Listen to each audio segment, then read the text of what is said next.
तो अपने अपने संस्कारों से हमारा भाव बनता है उनके प्रति कि किस भाव से हम उनके साथ जुड़ेंगे। ये अपने संस्कारों पे डिपेंड करता है। इसलिए वो जीव कल्याण करने के लिए जिस भी भाव से उसको कोई चाहता है उसी भाव से वो उसका पार उतारा करता है। तो ऐसा ईश्वर, ऐसा गुरु, ऐसे बाबा जी जो हमारे लिए अवतरित होते हैं, क्योंकि वो भी हमसे उतना ही प्यार करते हैं जितना हम करते हैं, और उस भाव से ही हमें उतना प्यार करते हैं वो जितना हम करते हैं। तो ये जो भाव है, उन्होंने रास्ता खोल दिया हम पे। एक तो अवतार लिया धरती पे हमारे कारण करुणा से, और ये 4 भाव खोल दिए।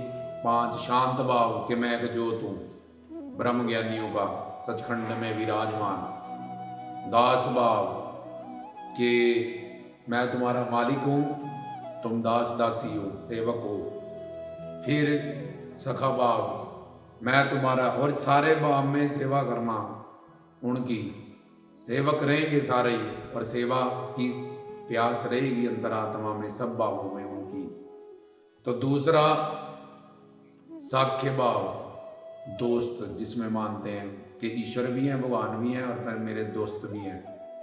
मैं सेवक भी हूँ, दोस्त भी हूँ, राय भी दूंगा उनसे, सारी बातें भी करूँगा उसी भगवान से। और गुरु दोस्त में तो सारी पिंडियाँ, गुरु ब्रह्मा, गुरु विष्णु, गुरु देवो महेश्वरा, गुरु साक्षात परब्रह्म तस्मै गुरुवे नमः। और वो चिदानंद भी है, उनमें योग माया माई शक्ति, वो सारी शक्तियाँ ईश्वर की उनमें मौजूद है। ऐसे गुरु संत महात्मा लोग जहाँ अवतारी पुरुष। फिर ये दास भाव खोल दिया। फिर गुरु रे साक्षात परब्रह्म, परब्रह्म मतलब उन्होंने वही विराट रूप वाले कृष्ण जी। परब्रह्म, ब्रह्म का मतलब होता है भगवान। भगवान के 2 रूप होते हैं, निराकार साकार। या गुरु ब्रह्मा, गुरु विष्णु, विष्णु के अवतार कृष्ण जी को कई लोग मानते हैं, तो तब भी कृष्ण जी हुए। तो उनका नारायण रूप भी, उनका विराट रूप भी है, और उनका कर्मयोगी भी वो बन के हमें तो प्रैक्टिकली करके दिखाते हैं ये सारी बातें। किसी का पुत्र बन के, किसी के प्रीतम बन के, किसी के दोस्त बन के, किसी को अपना दास दासी बना के, उसके मालिक बन के प्रैक्टिकली प्रूव्ड करके जाते हैं अपनी अवतार लीला में। ये सारी बातें, ये उन पे बहुत बड़ी कृपा है जीव पे। तो जीव तो हर वक्त यार ये इतनी बड़ी पर्सनालिटी यार मेरा दोस्त बनी हुई है, तो ये मैं इनका दास बनाऊँ, मैं इनका बच्चा। आगे बात सल्ले पुत्र माना लड्डू गोपाल कृष्ण जैसे पौना आया नहीं है, वो हमारे माता पिता हैं, हम उनके पुत्र हैं, ये भी वात्सल्य में आता है। वो हमारे पुत्र हैं, ये भी वात्सल्य में आता है।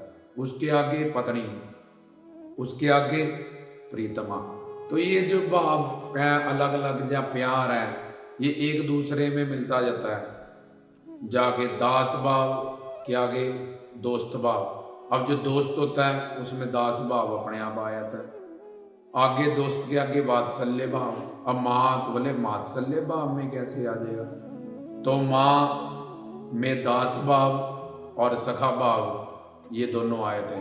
उसके आगे पत्नी भाव, इसमें पिछले 3 आ जाते हैं। उसके आगे प्रीतमा भाव, इसमें सारे भाव इकट्ठे हो जाते हैं। तो इसलिए हर भाव में अगला जो भाव है उसका पिछला मिला हुआ रहता है भाव। तो प्रीतमा भाव से कि वो मेरे रूह के प्रीतम है और मैं उनकी प्रेयसी हूँ। तो ऐसे ही इतने बड़े भगवान ने, ईश्वर ने, परमेश्वर ने अवतार लेके कई वात्सल्य भाव की लीला की, कई प्रीतम भाव की, कई दोस्त सखा भाव की, और प्रैक्टिकली उसको प्रूव्ड किया। और उन सब भावों से हमें हमारा कल्याण हुआ, क्योंकि वो दिव्य थे, वो ब्लेस्ड थे, वो अद्भुत थे, वो अलौकिक थे, वो पूर्ण थे। तो उनके किसी भी भाव का प्यार रत्नों को तार गया। गोरखनाथ ने उनसे एंटी पंगा लिया, उसका भी नाम हो गया। जैसे कंस एंटी था कृष्ण जी के, पर जिनके एंटी था वो दिव्य थे, अद्भुत थे, अलौकिक थे। जैसे गोपियों को हर वक्त याद आते थे, वैसे कंस को भी हाय वो मारना दे, मारना दे, मारना दे। कृष्ण मतलब काला, कृष्ण मतलब रहस्य, कृष्ण मतलब खींचना। तो जब कालीदास देखता था वहाँ इसमें भी कृष्ण है, कुछ भी इसमें भी कृष्ण है, तो जो हाल गोपियों का था वही हाल उसका था। तो निरंतर उनका चिंतन करने से, तो ऐसे जो हमने बात को समझा कि बाबा जी हमसे कितना प्यार करते होंगे, जो रत्नों के पाली बन के आए, लखदाता जी माता ऐसा के पुत्र बन के आए, महात्मा लोग नानक कबीर फरीदो आज भी संतों के रूप में इस दुनिया में कहीं ना कहीं बैठे हैं, कोई ना कोई अवतारी पुरुष। और हम पे फिर हम बोलते हैं कि कृपा नहीं है, हम लकी हैं, तो हम कितने बड़े मतलब लकी हैं अगर हमें ऐसे कोई संत महात्मा महापुरुष अगर मिले और हम किसी भी भाव से उनसे जुड़े हैं। तो दास्ता और प्रीतमा पत्नी साख्य, ये प्रीतमा भाव में सारे दास भाव लीन हो जाते हैं, उसको छुट्टी होती है, किसी भी भाव में घूम सकती है प्रीतमा भाव वाला जीव। पर जो संगत है उनकी वो दास भाव में मिलती है, जो साथ है सबसे ज़्यादा सेवा वो दास भाव में ही के वाले जीवों को मिलती है। और वो कहते हैं जितना मुझे मेरा दास प्यारा है, कृष्ण कहते उतनी मुझे रुक्मिणी भी नहीं प्यारी, उतनी मुझे राधा भी नहीं प्यारी, उतने मुझे कोई और नहीं प्यारा जितने मुझे हनुमान जी देखो ऊपर बैठे हैं, रामचंद्र जी नीचे बैठे हैं, रामदूत अतुलित बलधामा, क्योंकि वो दास भाव में है। तो हर भाव के अलग अलग रूल होते हैं, रेगुलेशन होते हैं। भगवान अलग अलग अवतार में अलग अलग भावों की लीला करता है। बाबा जी वात्सल्य भाव में बालक रूप में प्रकट हुए, माँ लक्ष्मी और रत्नों को दोनों पुत्र भाव का प्यार दिया, और हमें गाने के लिए इतनी बैठे, हम उनके दास भी हैं, नौकर भी हैं, और गुरु करके हम उनकी आराधना हमको गुरु से भी मिलाते हैं। जो श्रोत्रिय ब्रह्मनिष्ठों उनका ही रूप है जिनमें उनकी पिंडी रखी है सब ज्योतों की, और वो हमारे साख्य भी हैं, वो हमारे वात्सल्य भाव से माता पिता भी हैं। तो अलग अलग भावों के लिए, क्योंकि अब गुरु है और वो पूर्ण है, उसमें सारी पिंडी हैं, इसलिए उसके लिए सारे भाव खुले रहते हैं। लेकिन बाकी अवतारों के जो भाव में जो लीलाएं वो करते हैं, तो बात हमने जो समझनी है कि अगर वो अवतार लेके ये सारी लीला ना करें, और हम कलयुगी जीव जो अनंत जन्म के पापी हैं, संचित कर्मों से भरे हुए हैं, उनको तन से मन से धन से कुछ नहीं दे सकते, किसी काम के लिए सृष्टि में हमारी कोई वैल्यू नहीं है, और वो इतने अलौकिक, इतने दिव्य, इतने भक्ति वाले, इतने ज्ञानवान, इतने शक्ति वाले, इतने करुणा के सागर, उनका प्रेम अनंत, उनका शब्द स्पर्श स्वरूप रस सुगंध, इनमें अनंत रस, अनंत मात्रा का रस, और उनकी लीलाएं वो भी अनंत, उनके नाम वो भी अनंत, उनके रूप वो भी अनंत।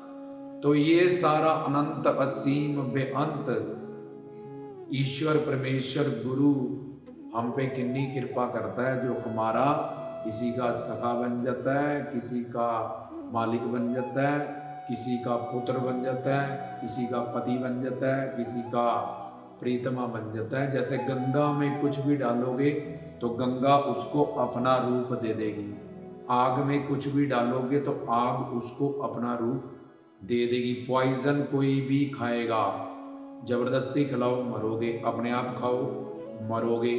तो ऐसे ही जब शुद्ध वस्तु तुम्हारे इस संसार की वस्तुओं में गुण होता है, ये जहर पिला दिया, जबरदस्ती पिला दिया, या इसको आग में फेंक दिया, हाथ बांध के आग ने जला देना, खुद बैठ गई सती होने तब भी जला देना, वैश्या को जला दो तब भी जला देगी, संतों का शरीर जला दो तब भी जला देगी। तो तुम्हारे संसार की वस्तुएं ही जिसमें जो गुण है हमें वो रिजल्ट देती है। तो ऐसे ही वो हरि गुरु भगवान किसी भी भाव से हम उससे प्रेम करें। 4 एरिया, रजबंधों से संसारियों से प्रेम करोगे 84 लाख में घूमोगे, देवताओं से प्रेम करोगे स्वर्ग नर्क में जाओगे फिर 84 लाख, तामसिक बंधुओं से प्यार करोगे, मीट शराब अंडा इस सब का निंदा चुगली करने वाले, आलस सुस्ती और ये उल्टे सीधे नशे करने वाले, शराब पीने वाले, तंबाकू पीने वाले, अंडे मीट खाने वाले, तो नरक जाओगे। अब बचे हरि गुरुवान, इनसे प्रेम करोगे, किसी भी भाव से करोगे अनन्य प्रेम तो तुम्हारा कल्याण पक्का है। तो हमने बाबा जी से प्रेम करना है, अनन्य प्रेम करना है, और जिस भी भाव से हमारे संस्कार हमें बाबा जी से जोड़ते हैं, या जो भी हमारे आराध्य इष्ट हैं, या सतगुरु जिनमें सारी पिंडियाँ अगर वो पूर्ण रखी हैं, तो हमें ऐसे जिसकी कोई वैल्यू ही नहीं है इस सृष्टि में, तो ऐसे पापी जीव को भी वो अपना मान लेते हैं और हमारा कल्याण करने के लिए अवतार लेते हैं। हमारे साथ अलग अलग भाव से जुड़ के उनको नहीं कुछ पाना, या ऐसा कुछ नहीं है जो वो पा नहीं सकते हैं, पर फिर भी हमारा कल्याण करने के लिए वो हमें अपनी मोहब्बत, अपना प्रेम, अपना साथ, अपना ज्ञान, ये सब कुछ लुटा देते हैं और अपना प्रीतम हरि गुरु भगवान हम सबके साथ आके शेयर करते हैं। तुम भी मेरे प्रीतम को चाहो, तुम भी चाहो, तुम भी उसको अपना मान लो, तुम भी उसको मान लो, ताकि तुम तर जाओ, तुम्हारा कल्याण हो। तो इसी वजह से जो शरणागति करते हैं या ज्ञान पा जाते हैं, वो जीव हमेशा चाहता है कि मेरा भी कल्याण हो, इनका भी कल्याण हो। ये नेचर, क्योंकि समर्पण है, उसमें ईश्वर की मन बुद्धि आ गई, संतों की आ गई, तो संत जाते हैं सारे मेरे पति से प्रेम करें, जीवे ते आवे खसम। नानक ने कहा अकाल पुरख मेरा खसम है, प्रीतम है, मेरा पति है। और देखो बाणी हमें दे के गए कि तुम सारे मेरे खसम को अपना खसम बना लो, तुम सारे मेरे प्रीतम को अपना प्रीतम बना लो। मित्र प्यारे नू हाल मुरीदा का कहना। गुरु गोबिंद सिंह कहते हैं अकाल पुरख मेरा दोस्त है, तो तुम सारे उसको अपना दोस्त मान लो। ये होती है मोहब्बत, ये होता है प्यार। तो जब हम समर्पण शरणागत होते हैं, अलग विषय हो जाएगा। तो इस तरह से वो भगवान लखदाता पौना हरि या और आराध्य इष्टों के या सदगुरुओं के रूपों में हमारा कल्याण करता है। हम हर वक्त, हर सेकंड, हर श्वास में उसके आभारी हैं। तो रामदास की तरफ से जय जोगी पीरों की, जय जोगियों नाथों की, सजगता।